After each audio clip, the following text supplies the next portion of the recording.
Oi, gente, bem-vindos ao meu canal. Eu sou Valesca e aqui vamos mergulhar no mundo dos livros que vão nos ajudar a entender mais sobre educação de filhos. Se você quer acompanhar a leitura de alguns trechos destes livros, fiquem aqui comigo.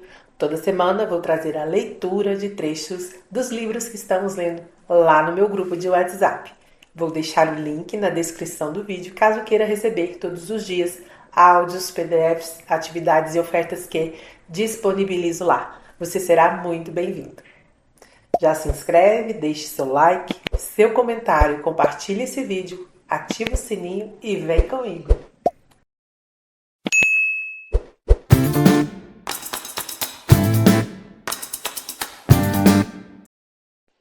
Terceira estratégia do cérebro por inteiro: envolver, não enfurecer, apelando para o cérebro do andar de cima. Pergunte a si mesmo, enquanto interage com seus filhos ao longo do dia, a qual parte do cérebro deles você está recorrendo. Você está envolvendo o andar de cima ou está despertando o andar de baixo? A resposta a essa pergunta pode determinar o resultado de um daqueles momentos de equilíbrio delicado na criação de filhos. A seguir, veja a história que Tina conta sobre uma vez em que enfrentou exatamente um desses momentos com o filho. Ao comer em um de nossos restaurantes mexicanos preferidos, percebi que meu filho de 4 anos havia saído da mesa e estava parado atrás de um pilar a mais ou menos 3 metros de distância. Por mais que eu o ame e por mais adorável que ele seja a maior parte do tempo, quando vi a expressão brava e desafiadora dele, com a língua para fora em direção à nossa mesa, adorável não foi a palavra que me veio à mente.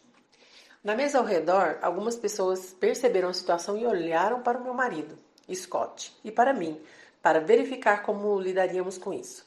Naquele momento, Scott e eu sentimos a pressão e o julgamento dos que estavam observando e esperando que estabelecêssemos as regras sobre bons modos em um restaurante. Claramente tinha duas opções enquanto me aproximava de meu filho e agachava-me para ficar na altura dos olhos dele. Opção número 1. Poderia usar o caminho tradicional de ordenar e exigir, com uma ameaça clichê pronunciada em tom sério. Pare de fazer caretas, meninos. Vá se sentar e comer, senão vai ficar sem sobremesa. Às vezes, a opção número 1 pode ser uma reação adequada dos pais. Contudo, para meu menino, esse confronto verbal e não verbal teria provocado todos os tipos de emoções reativas no cérebro do andar de baixo, a parte que os cientistas chamam de cérebro reptiliano, e ele teria revidado como um réptil sendo atacado. Opção número 2. Poderia acessar o cérebro do andar de cima dele para obter uma reação mais pensada, em vez de uma luta-reação. Cometo muitos erros na criação dos meus filhos, como eles mesmos podem atestar. Mas justamente no dia anterior havia dado uma palestra a um grupo de pais sobre o cérebro do andar de cima e o cérebro do andar de baixo e sobre como usar os desafios do dia a dia. Momentos de sobrevivência, como oportunidades para ajudar nossos filhos a prosperar. Assim, para a sorte do meu filho, tudo estava fresco na minha mente. Então decidi escolher a opção número 2. Comecei com uma observação e disse: Você parece bravo, é isso mesmo? Aqui entre parênteses. Lembra-se de conectar e redirecionar? Fecha parênteses. Ele franziu o rosto ferozmente, botou a língua para fora mais uma vez e declarou em voz alta: Sim, estou bravo. Na verdade, fiquei aliviada de ele ter parado aí. Não seria nada estranho ele ter acrescentado seu mais recente insulto preferido e me chamado de cara de peido. Juro que não sei onde ele aprende essas coisas. Perguntei por que estava bravo e descobri que ele estava furioso com Scott por haver lhe dito que ele precisava comer pelo menos metade da quesadilha antes de receber a sobremesa. Expliquei que compreendia porque isso era ruim e disse: Bem, o papai é muito bom para negociar. Decida o que você considera uma quantidade justa para comer e vá falar com ele sobre isso. Diga-me se precisa de ajuda com o seu plano. Passei a mão nos cabelos dele, voltei para a mesa e observei o rosto mais uma vez adorável dele demonstrar que estava pensando muito. O cérebro do andar de cima estava definitivamente funcionando. Na verdade, estava em guerra com o cérebro do andar de baixo. Até agora havíamos evitado uma explosão, mas ainda parecia que um fusível perigoso podia estar queimando dentro dele. Em 15 segundos, mais ou menos, meu filho voltou para a mesa e disse a Scott em um tom de voz irritado: Papai, não quero comer metade da minha quesadilha. Quero comer a sobremesa. A resposta de Scott se encaixou perfeitamente à minha. Bem, quanto você acha que seria uma quantidade justa? A resposta veio lenta e firmemente decidida. Em uma palavra: 10 mordidas. O que torna essa resposta nada matemática ainda mais engraçada é que 10 mordidas significavam que ele comeria bem mais da metade da quesadilha. Então Scott aceitou a contraproposta. Meu filho comeu alegremente suas 10 mordidas e depois a sobremesa. E a família toda, assim como os outros clientes do restaurante, pôde aproveitar a refeição sem mais incidentes. O cérebro do andar de baixo do meu filho nunca tomou conta completamente da situação, o que, para nossa sorte, significou que o cérebro do andar de cima havia ganhado o dia. Mais uma vez, a opção número 1 teria sido perfeitamente boa, adequada até, mas teria deixado passar uma oportunidade. Meu filho teria perdido a chance de ver que relacionamentos se tratam de conexão, comunicação e concessão. Teria perdido a chance de se sentir capacitado a fazer escolhas, influir no ambiente a seu favor e resolver problemas. Em suma, teria perdido a oportunidade de exercitar e desenvolver seu cérebro do andar de cima. Apresso-me a observar que, embora tenha escolhido a opção número 2, Scott e eu ainda precisamos tratar da parte do mau comportamento do incidente. Depois que nosso filho estava mais controlado e podia realmente ser receptivo ao que tínhamos a dizer, discutimos a importância de ser respeitoso e bem educado em um restaurante, mesmo se está infeliz. Esse é um exemplo de como a simples consciência do cérebro do andar de baixo e do cérebro do andar de cima pode resultar em um impacto direto e imediato sobre a forma como criamos e disciplinamos nossos filhos. Perceba que quando o desafio se apresentou, Tina perguntou a si mesma: com que parte do cérebro quero me comunicar aqui? Ela poderia ter conseguido o que queria desafiando o filho e exigindo que ele mudasse imediatamente de comportamento. Ela tem autoridade suficiente para fazê-lo obedecer, ainda que com desagrado. Contudo, essa abordagem teria despertado o cérebro do andar de baixo e sua raiva e sentimentos de injustiça o teriam enfurecido. Em vez disso, Tina envolveu o cérebro do andar de cima dele, ajudando-o a pensar na situação e encontrar uma forma de negociar com o pai. Aqui tem algumas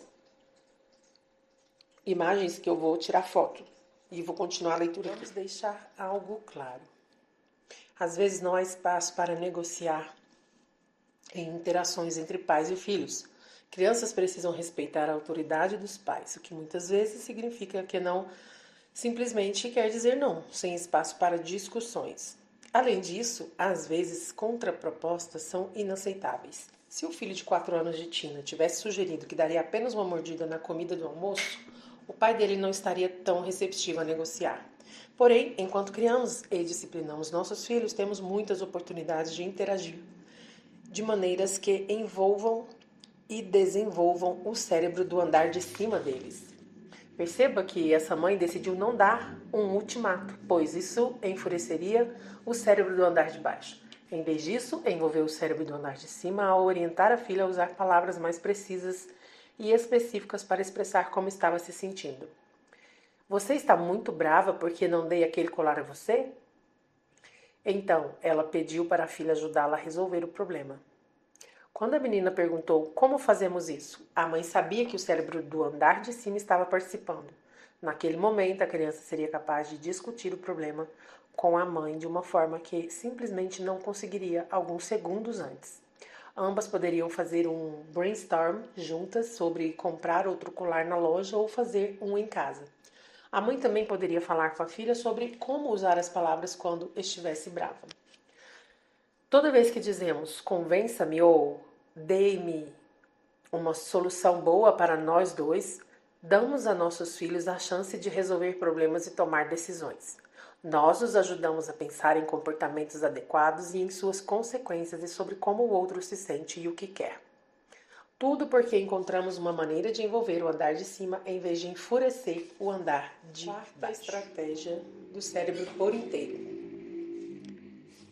Usar ou perder. Exercitando o cérebro do andar de cima. Além de apelar para o cérebro do andar de cima de nossos filhos, também queremos ajudá-los a exercitá-lo. O cérebro do andar de cima é como um músculo. Quando é usado, desenvolve-se, fica mais forte e trabalha melhor. Quando é ignorado, não se desenvolve da melhor maneira possível, perdendo parte da força e da capacidade de funcionar. É o que queremos dizer com usar ou perder. Queremos ser intencionais em relação ao desenvolvimento do cérebro do andar de cima de nossos filhos. Como vínhamos dizendo, um cérebro do andar de cima forte equilibra o cérebro do andar de baixo, sendo fundamental para a inteligência social e emocional. É a base de uma boa saúde mental. Nossa função é oferecer a nossos filhos uma oportunidade depois da outra para exercitarem o cérebro do andar de cima, de modo que este se torne mais forte e poderoso.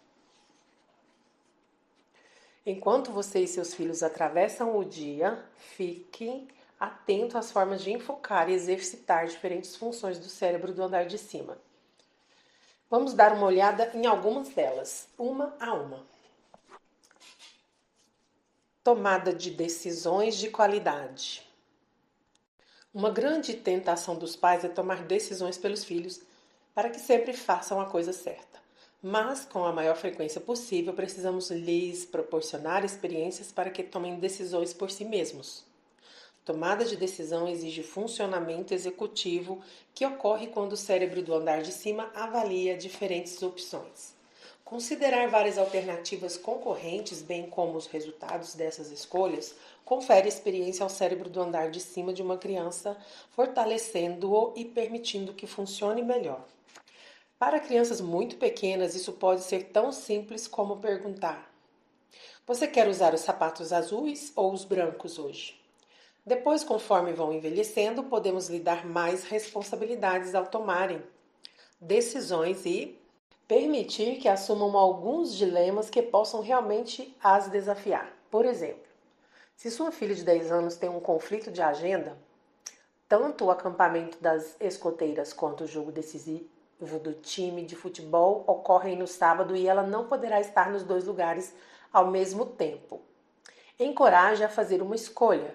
É muito mais provável que ela se sinta confortável, se não absolutamente feliz, quanto a ter de abrir mão de um compromisso se tiver sido parte do processo de tomada de decisão.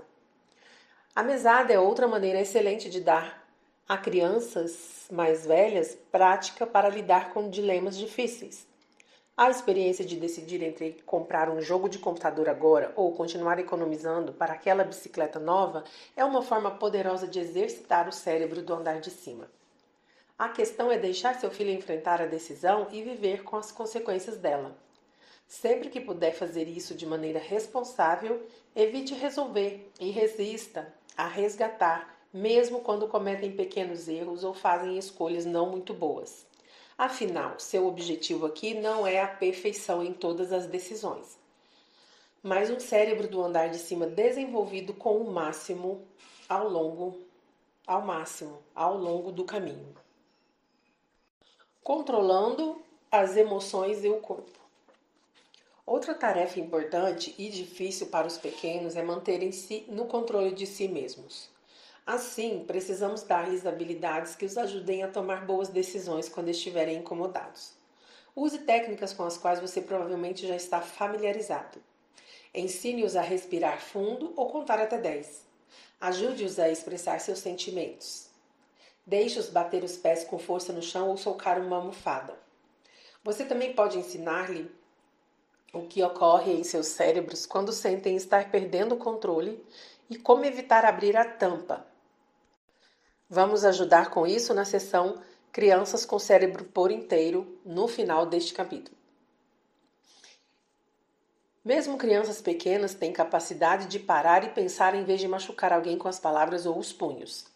Nem sempre tomarão boas decisões, mas quanto mais praticarem alternativas que não sejam partir para o ataque, mais forte e capaz se tornará o cérebro do andar de cima delas. Autocompreensão. Uma das melhores maneiras de promover a autocompreensão em seus filhos é fazer perguntas que os ajudem a olhar além da superfície do que compreendem. Por que você acha que fez aquela escolha? O que fez você se sentir daquele jeito? Por que acha que não se saiu bem na prova? Foi porque se apressou ou a matéria realmente era muito difícil? Foi o que um pai fez com sua filha de 10 anos. Catherine, enquanto a ajudava a fazer as malas para o acampamento de férias, ele perguntou se ela achava que sentiria saudade quando estivesse longe de casa. Quando recebeu a esperada resposta evasiva, talvez, ele fez mais uma pergunta. Mais uma vez recebeu uma não resposta. Não sei. Mas desta vez pôde vê-la começando a pensar na pergunta, ainda que um pouco. Então pressionou ainda mais. Se começar a sentir saudade de casa, o que você pode fazer para se sentir melhor? Catherine continuou a enfiar roupas na mochila, mas estava evidentemente pensando na pergunta. Finalmente deu uma resposta de verdade. Acho que posso escrever uma carta para vocês ou fazer algo divertido com meus amigos. A partir daí, ela e o pai puderam conversar alguns minutos sobre as expectativas e preocupações dela quanto a ficar longe de casa, e ela desenvolveu mais autocompreensão, simplesmente porque o pai fez algumas perguntas a ela. Quando seu filho tem idade suficiente para escrever ou mesmo desenhar, talvez seja bom lhe dar um diário e estimulá-la a escrever ou desenhar diariamente. Esse ritual pode incrementar sua capacidade de prestar atenção e compreender sua paisagem interna. A uma criança mais nova, peça que faça desenhos que contem uma história. Quanto mais seus filhos pensarem no que está acontecendo dentro de si mesmos, mais desenvolverão a capacidade de compreender e reagir ao que está ocorrendo nos mundos dentro e ao redor deles. Empatia. Empatia é outra função importante do cérebro do andar de cima. Quando fazemos perguntas simples que nos estimulam a considerar os sentimentos dos outros, estamos construindo a capacidade de nossos filhos sentirem empatia. Em um restaurante. Por que você acha que aquele bebê está chorando? Enquanto vocês estão lendo juntos. Como você acha que Melinda está se sentindo agora que a amiga dela se mudou para longe? Ao sair de uma loja. Aquela moça não foi muito legal com a gente, né? Acha que pode ter acontecido algo que a tenha deixado triste hoje? Ao atrair a atenção do filho às emoções de outras pessoas durante encontros do dia a dia, você pode abrir novos níveis inteiros de compaixão dentro dele e exercitar o cérebro do andar de cima. Cada vez mais, cientistas estão começando a acreditar que a empatia tem suas raízes em um sistema complexo que está sendo chamado de neurônios espelho, que abordaremos no capítulo 4. Quanto mais experiências de pensar nos outros você proporcionar ao cérebro do andar de cima do seu filho, mais ele será capaz de sentir compaixão. Moralidade. Todos os atributos de um cérebro do andar de cima bem integrado culminam em um dos mais importantes objetivos que temos em relação aos nossos filhos: uma forte noção de moralidade. Quando as crianças tomam boas decisões enquanto se controlam, trabalhando com empatia e autocompreensão, desenvolverão uma noção de moralidade sólida e ativa, não apenas de certo e errado, mas também do que é para o bem maior, além de suas necessidades individuais. Mais uma vez, não podemos esperar consistência absoluta deles, por causa do cérebro ainda em desenvolvimento.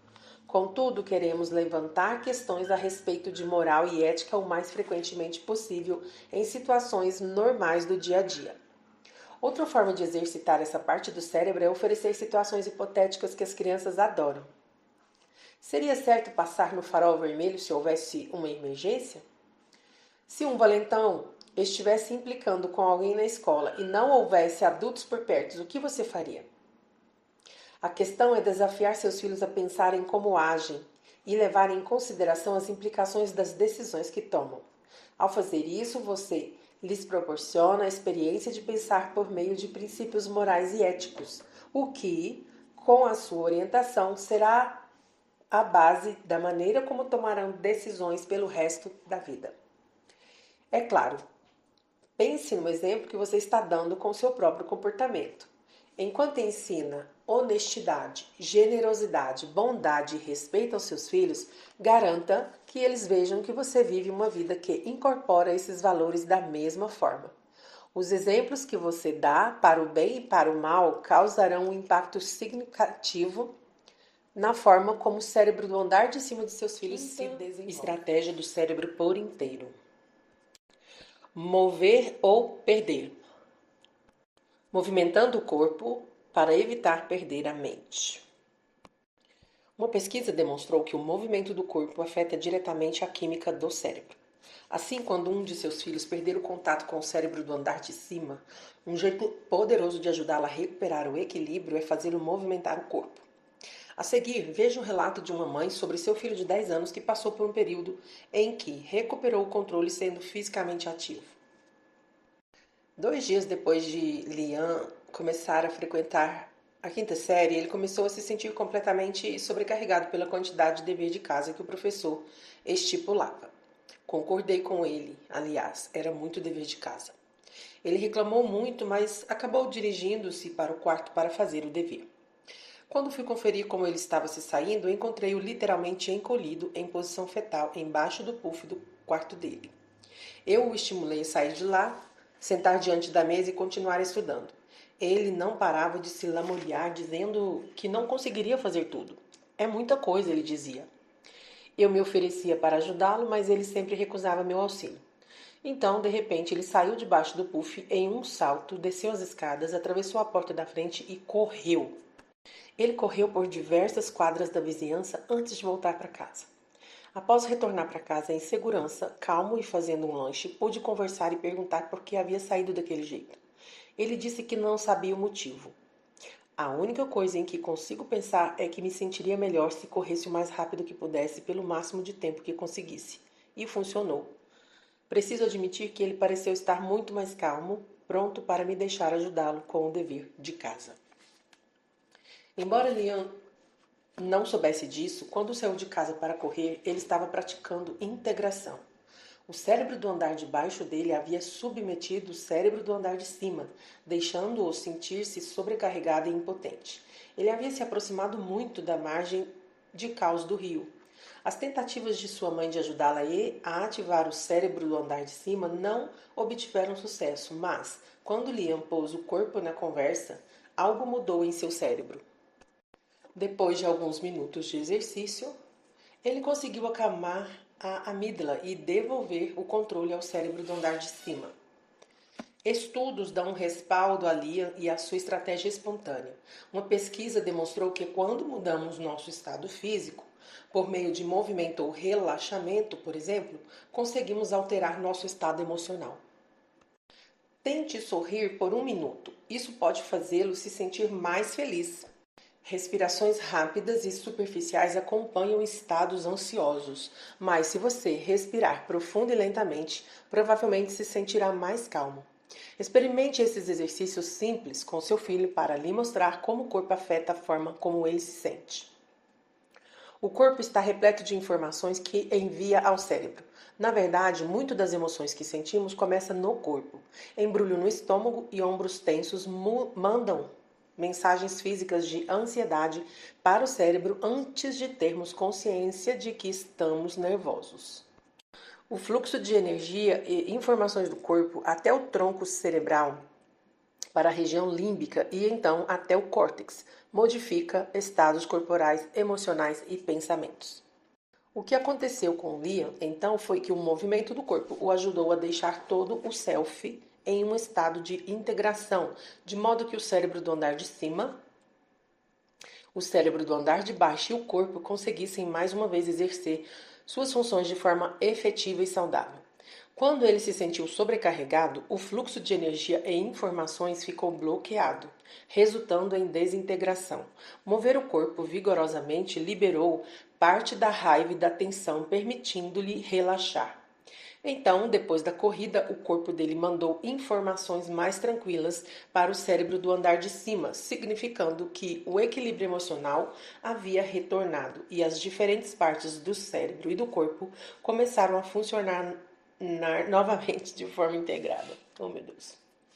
Como pode melhorar, né?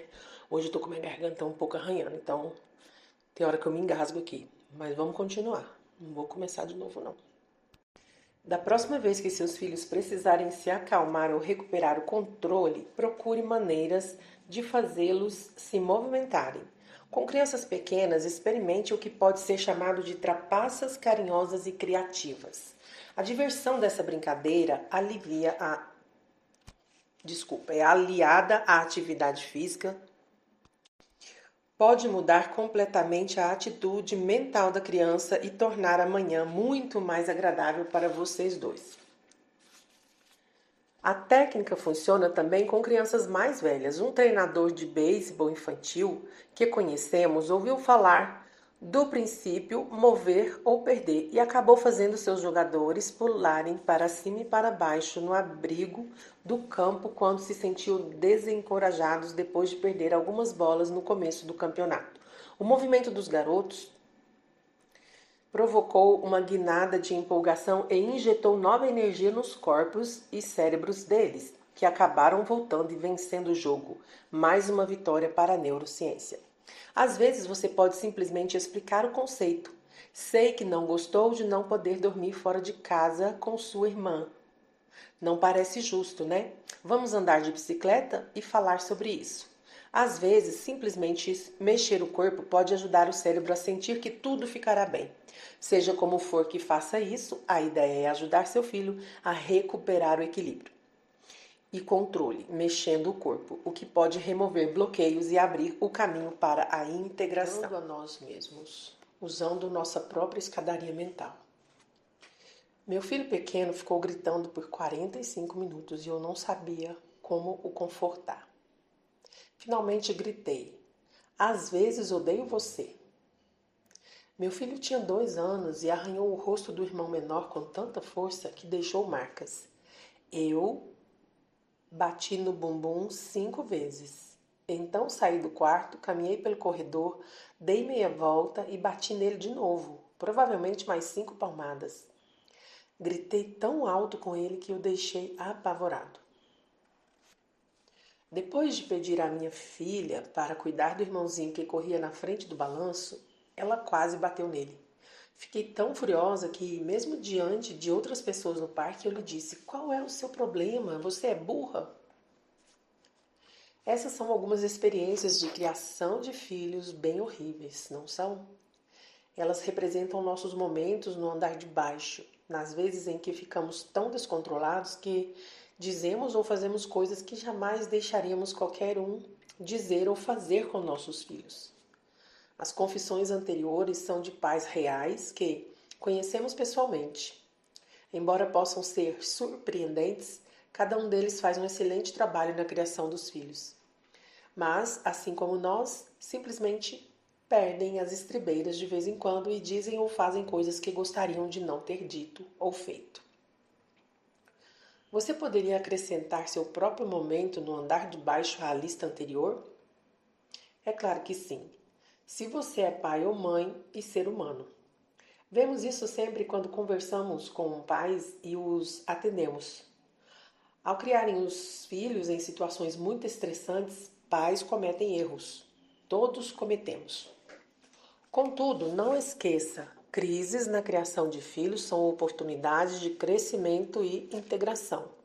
Você pode usar esses momentos, quando estiver perdendo o controle, para dar exemplos de autorregulação.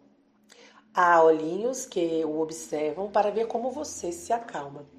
Suas ações servem de modelo para fazer uma boa escolha em um momento de alta emoção, quando está correndo o risco de abrir a sua tampa. Então, o que fazer quando reconhece que seu cérebro do andar de baixo assumiu o controle e você começou a perder a cabeça? Primeiro, não cause danos. Feche a boca para evitar dizer algo de que se arrependerá. Ponha as mãos nas costas para evitar qualquer tipo de contato físico bruto. Quando estiver em um momento do andar de baixo, proteja seu filho a qualquer custo. Segundo, afaste-se da situação e recomponha-se. Não há nada de errado em dar um tempo, especialmente quando isso significa proteger o seu filho. Você pode dizer que precisa de um tempo para se acalmar, para que ele não se sinta rejeitado. Então, embora possa parecer um pouco bobo às vezes,